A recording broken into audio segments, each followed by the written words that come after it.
یہ جعفر صاحب ہیں، سوال کرتے ہیں کہ کیا مردے سنتے ہیں؟ یعنی قبرستان میں سلام کا ذکر ہے، السلام علیکم یا اہل القبور قبور انتم لنا سلف ونحن لکم تبع وانا ان شاء اللہ بکم لاحقون او کما قال نبی صلی اللہ علیہ وسلم. تو کیا قبرستان میں سلام کرنے سے مردے سنتے ہیں یا نہیں سنتے؟ اگر نہیں سنتے تو سلام کرنے کا پھر فائدہ کیا ہوا؟ ہم کیوں سلام کرتے ہیں؟ اور اگر سنتے ہیں تو پھر سلام بھی اگر سنتے ہیں تو پھر ہماری بہت سی دوسری باتیں بھی سنیں گے. ہم یہ بھی کہہ سکتے ہیں کہ بھائی ہمارے لیے آپ دعا کر دیجیے گا اور ہمارے لیے یہ کر دیجیے گا، کیونکہ وہ سن رہے ہیں. ظاہر بات ہے کہ ہم دنیا میں آدمی ہو سکتا ہے کہ اللہ سے دعا کرے اور نہ قبول ہو، لیکن ایک مرا ہوا آدمی اور وہ بہرحال ہماری بات سن رہا ہے، شاید وہ اللہ سے کوئی بات کہے تو اللہ تعالیٰ اس کی لاج رکھ لیں. تو خلاصہ یہ کہ اگر ہم سلام کہہ سکتے ہیں تو دعا کی درخواستیں بھی تو ان سے کر سکتے ہیں کہ اللہ کے حضور میں ہمارے لیے دعا کریے. اس کا جواب یہ ہے کہ قرآن اور حدیث سے جو چیز ہم کو معلوم ہوئی ہے بس ہم کو اتنا عمل کرنا چاہیے. بعض حدیثوں میں آتا ہے کہ جب سلام کیا جاتا ہے تو مردے جواب بھی دیتے ہیں اور پہچانتے بھی ہیں. بس اس سے زیادہ اور مزید کوئی تفصیل نہیں معلوم ہوتی. تو کیا معلوم ہوا کہ حدیث سے اتنا معلوم ہوا کہ وہ سلام کا جواب دیتے ہیں اور اگر کوئی بندہ جاتا ہے تو اس کو پہچانتے بھی. بس اتنی بات معلوم ہوئی.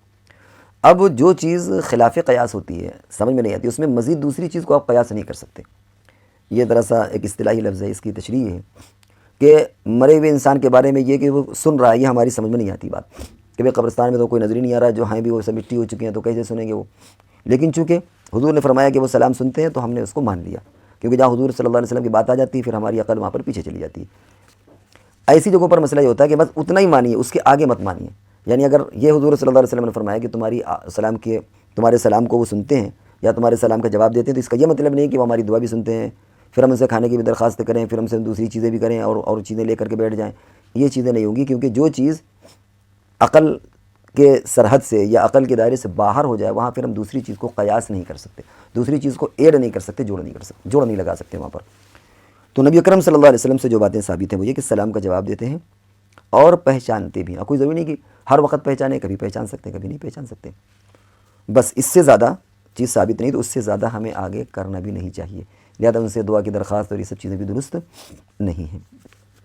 نبی اکرم صلی اللہ علیہ وسلم نے غزوہ بدر میں جب بہت سے دشمن مارے گئے تھے، ان کی لاشوں کو کنویں میں ڈالا گیا، بدر کے کنویں میں، تو آپ نے ان سے خطاب کر کے کچھ فرمایا کہ اے فلاں، اے فلاں ابن فلاں، اے فلاں ابن فلاں، کیا ہم نے تم کو نصیحت نہیں کی تھی لیکن تم نہیں مانے، تو اب تم بتاؤ کس حال میں ہو، کیا ہو. تو صاحب نے عرض کیا کہ اللہ کے رسول کیا یہ سنتے ہیں؟ آپ نے فرمایا کہ ہاں وہ سن رہے ہیں جیسے تم ویسے وہ، اور اگر ان کی زبان ہوتی یا ان کے اندر طاقت ہوتی تو وہ ریپیٹ بھی کرتے، یعنی جواب بھی دیتے، لیکن وہ اس پوزیشن پر نہیں ہے لیکن سن رہے ہیں. اب مسئلہ آتا ہے کہ کیا باتیں سنتے ہیں کیا نہیں. تو وہاں پر علماء لکھتے ہیں کہ اس وقت حضور علیہ الصلوۃ والسلام کی باتیں ان لوگوں نے سنی. ہر مردہ سنے یہ کوئی ضروری نہیں ہے، ہر مردہ ہر بات کو سن لے کوئی ضروری نہیں ہے. اس وقت حضور علیہ الصلوۃ والسلام کے معجزے کے طور پر یا جیسا بھی انہوں نے اس کو سنا. تو یہ اس پس منظر میں کہ جو بات جتنی ثابت ہو اس کو اتنی رکھنا چاہیے. تو آج کے زمانے میں بس اتنی صرف بات معلوم ہے کہ ہمارے سلام کا جواب دیتے ہیں، بس حضور صلی اللہ علیہ وسلم نے ارشاد فرما دیا، اور مردے پہچان بھی لیتے ہیں اگر کوئی آدمی جاتا ہے. بس اس سے زیادہ ہمیں مزید اور اس پر کوئی ایڈ کرنا، اضافہ کرنا یہ درست نہیں ہے.